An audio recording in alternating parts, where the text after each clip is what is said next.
സാലിസ് പ്ലേറ്റിൻ്റെ പുതിയൊരു എപ്പിസോഡിലേക്ക് എല്ലാവർക്കും സ്വാഗതം. ഇപ്പോൾ ഞാൻ നാട്ടിലായതുകൊണ്ട് എല്ലാം നാട്ടിൽ എൻ്റെ വിശേഷങ്ങളാണ് കേട്ടോ നിങ്ങളായിട്ട് പങ്കുവയ്ക്കണത്.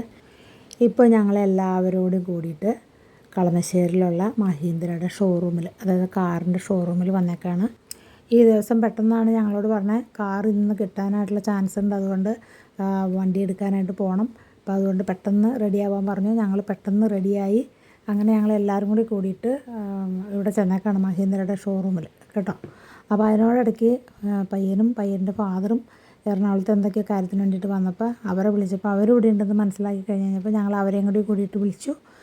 അപ്പോൾ എല്ലാവരും കൂടി അതൊരു സന്തോഷ മുഹൂർത്തമായിട്ട് മാറ്റി. ഞങ്ങൾ കുറച്ച് നേരം അവിടെ വെയിറ്റ് ചെയ്യേണ്ടി വന്നു. കാരണം എന്താണെന്ന് വെച്ചിട്ടുണ്ടെങ്കിൽ ഇതിന് വണ്ടിയുടെയൊക്കെ പേപ്പേഴ്സൊക്കെ കുറച്ച് ശരിയാക്കി എടുക്കാനുണ്ടായിരുന്നു. അപ്പോൾ അതെല്ലാം ശരിയാക്കുന്ന സമയത്ത് ഞങ്ങളവിടെ ഇരുന്നു. പക്ഷേ ഞങ്ങൾ അവിടെ ഇരിക്കുന്ന സമയത്ത് തന്നെ എത്രയാ വണ്ടികൾ അവിടെ നിന്ന് എടുത്തേച്ചും പോകണമെന്നറിയാമോ? ഓരോരുത്തർ കേക്ക് കട്ട് ചെയ്യുക, കീ കൊടുക്കുക, വണ്ടി എടുത്തേച്ച് പോവുക, ഇത് തന്നെ പരിപാടി. അപ്പം ഞങ്ങൾ നിന്ന നേരം കൊണ്ട് തന്നെ ഒരു 3-4 വണ്ടികൾ അവിടെ നിന്ന് പോയിട്ടുണ്ട്, ഞങ്ങളുടേതല്ലാതെ കൊണ്ട്. അപ്പോൾ നാട്ടിലുള്ള ആൾക്കാരൊക്കെ നന്നായിട്ട് എൻജോയ് ചെയ്യുന്നുണ്ട്. പിന്നെ ഇതിനിപ്പോൾ ഓരോരുത്തർക്ക് ഇൻട്രസ്റ്റ് ആണല്ലോ, അതിനനുസരിച്ചിട്ടുള്ള ഇതൊക്കെ മേടിക്കുകയൊക്കെ ചെയ്യണത്. ഇതേപോലത്തെ വണ്ടി തന്നെയാണ് നമ്മൾ മേടിക്കണത്. പക്ഷേ ഇതല്ല കേട്ടോ, നമ്മളുടെ വണ്ടി ബാക്ക് സൈഡിലാണ് കിടക്കുന്നത്. അത് ഞാൻ നിങ്ങളെ കാണിച്ചു തരാം. കാരണം ഇവിടെ നമ്മൾ ഈ വണ്ടികൾ ഏത് ഷോറൂമിൽ ചെന്നാലും നമുക്കറിയാമല്ലോ, ഏത് ഷോറൂമിൽ ചെന്നാലും കസ്റ്റമേഴ്സിനെ ഒന്ന് സന്തോഷിപ്പിക്കാനായിട്ട് ആദ്യം അവർ ഒരു കേക്കൊക്കെ റെഡിയാക്കി വയ്ക്കും. ആ കേക്കൊക്കെ കട്ട് ചെയ്തതിന് ശേഷമേ നമുക്ക് ബാക്കിയുള്ള കാര്യങ്ങൾ മുമ്പോട്ടേക്ക് പോകുള്ളൂ. അപ്പോൾ അത് ഞാൻ കേക്കിൻ്റെ കാര്യം പറഞ്ഞപ്പോഴേക്കും കേക്ക് വന്നു കഴിഞ്ഞു. അപ്പോൾ കേക്കൊക്കെ റെഡിയാക്കി വെച്ചു. അതിനോടിടയ്ക്ക് എൻ്റെ ഹസ്ബൻഡ് അതികൂടെയൊക്കെ ചെന്ന് ഏതൊക്കെയോ വണ്ടികൾ തുറന്നു എന്നൊക്കെ നോക്കണുണ്ട്. മണവാളിനും മണവാട്ടിക്കും ഒക്കെ ഒരു എക്സ്പീരിയൻസ് ആയിക്കോട്ടെ എന്ന് ഓർത്തേച്ചും കേക്ക് ഞങ്ങൾ അവരെ കൊണ്ട് തന്നെ അങ്ങ് കട്ട് ചെയ്യിപ്പിച്ചു.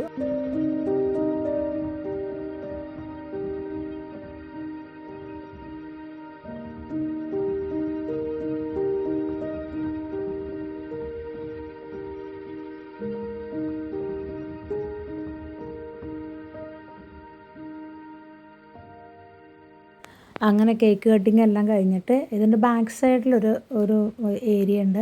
ആ ഏരിയയിലാണ് നമ്മളുടെ വണ്ടികളൊക്കെ ഇട്ടേക്കുന്നത്. കാരണം എല്ലാ വണ്ടികളും കൂടിയും അവിടെ ഫ്രണ്ടിലിടാനായിട്ടുള്ള സ്ഥലമില്ല. അപ്പോൾ അതുകൊണ്ട് നമ്മൾക്ക് കിട്ടിയേക്കുന്ന സ്ഥലം ബാക്കിലാണ്.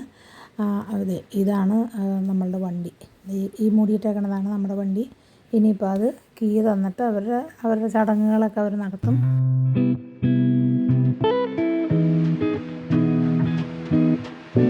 അങ്ങനെ വാട്സനാണ് കീ മേടിച്ചത്. ഇനിയും പിള്ളേർ അതിൻ്റെ അകത്ത് കയറിയിട്ട് അതിൻ്റെ ബാക്കിയുള്ള കാര്യങ്ങളെല്ലാം അവിടുത്തെ മെക്കാനിക്സ് എക്സ്പ്ലെയിൻ ചെയ്ത് കൊടുക്കുന്ന രംഗങ്ങളാണ്. അപ്പോൾ ഇതൊന്നും നമുക്ക് മനസ്സിലാവുമല്ലോ അവരെന്നാ പറയണതെന്ന്. കാരണം പിള്ളേർ തന്നെ പറയണു മനസ്സിലാക്കി എടുക്കാനായിട്ട് കുറേ സമയം വേണം.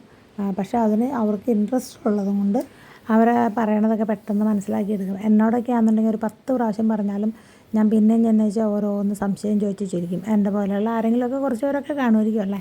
ഇനി വണ്ടിയുടെ കീ കൈ കിട്ടിയ സ്ഥിതിക്ക് വണ്ടിയുടെ എല്ലാ ഭാഗങ്ങളിലും നോക്കണം. എൻ്റെ ഇടയ്ക്ക് ഇതേ ഒരു അനിയൻ വണ്ടിയുടെ മുകളിൽ കയറി നിന്ന് നോക്കണുണ്ട്. കാരണം അതെന്താ കാരണം എന്ന് വെച്ചിട്ടുണ്ടെന്നുണ്ടെങ്കിൽ ഇതിനു മുമ്പ് ഞങ്ങളൊരു പുതിയ വണ്ടി എടുത്തപ്പോൾ ആ വണ്ടിയുടെ മുകളിൽ ഡാമേജ് ഉണ്ടായിരുന്നു. അവരത് പോളിഷ് ചെയ്ത് വെച്ചത് കൊണ്ട് താഴെ നിന്ന് നോക്കുമ്പോൾ നമുക്കൊന്നും മനസ്സിലാവില്ല. പക്ഷേ അത് വേറൊരു അനിയൻ ഇതുപോലെ കയറി നിന്ന് നോക്കി കൈ കൊണ്ട് തടവി കഴിഞ്ഞപ്പോൾ അവിടെ ഫിനിഷിങ് ഇല്ലാത്ത പോലെ തോന്നി. അപ്പോൾ പിന്നെ രണ്ടാമത് ചെക്ക് ചെയ്തപ്പോൾ അവർ സമ്മതിച്ചു അങ്ങനെ ഒരു ഡാമേജ് അതിനുണ്ടെന്ന്.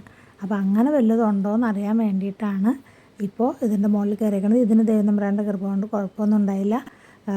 കേടുകളോ കാര്യങ്ങളോ പ്രശ്നങ്ങളൊന്നുമില്ല.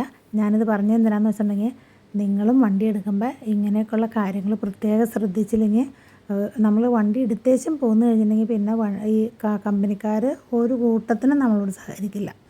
അങ്ങനെ നമ്മുടെ വണ്ടി പതിയെ മണവാട്ടിയുടെ പോലെ കുണുങ്ങി പുറത്തേക്ക് വരണുണ്ട്. ഇനിയിപ്പോൾ ഇതിന് പുറത്തേക്ക് ഇറക്കി കഴിഞ്ഞാൽ ഇതിന് കുടിക്കാനുള്ള വെള്ളം കൊടുക്കണം. പിന്നെ ഒരു ടെസ്റ്റ് ഡ്രൈവ് പോലെ ഒന്ന് ഓടിച്ച് കുറച്ച് നേരം ഇവർ മെക്കാനിക്കിനെ ഇരുത്തിയിട്ട് കുറച്ച് നേരം ഒരു 10 മിനിറ്റ് ഒന്ന് ഓടിച്ചിട്ട് വരാനായിട്ടുള്ളൊരു പരിപാടിയാണ്. നമ്മളവിടെ വെയിറ്റ് ചെയ്യുന്ന ആ സമയത്ത് തന്നെ 2-3 വണ്ടികൾ പുറത്തേക്ക് പോയിട്ടുണ്ട്. അതായത് ഓരോരുത്തർ വന്ന് മേടിച്ച് കൊണ്ടുപോകേണ്ടതാണ്.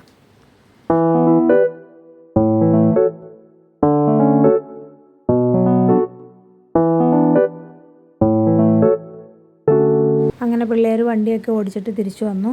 അപ്പോൾ ഉച്ച സമയമായതുകൊണ്ട് ഞങ്ങളെല്ലാവരും കൂടെ പോയിട്ട് ഉച്ചയ്ക്ക് ഫുഡ് കഴിച്ചു.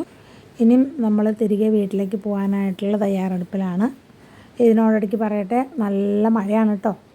ഞങ്ങൾ ചെന്നപ്പോൾ വലിയ ശല്യം ഉണ്ടായില്ല, പക്ഷേ ഞങ്ങൾ പോരാറായപ്പോഴേക്കും നല്ല മഴയായിരുന്നു.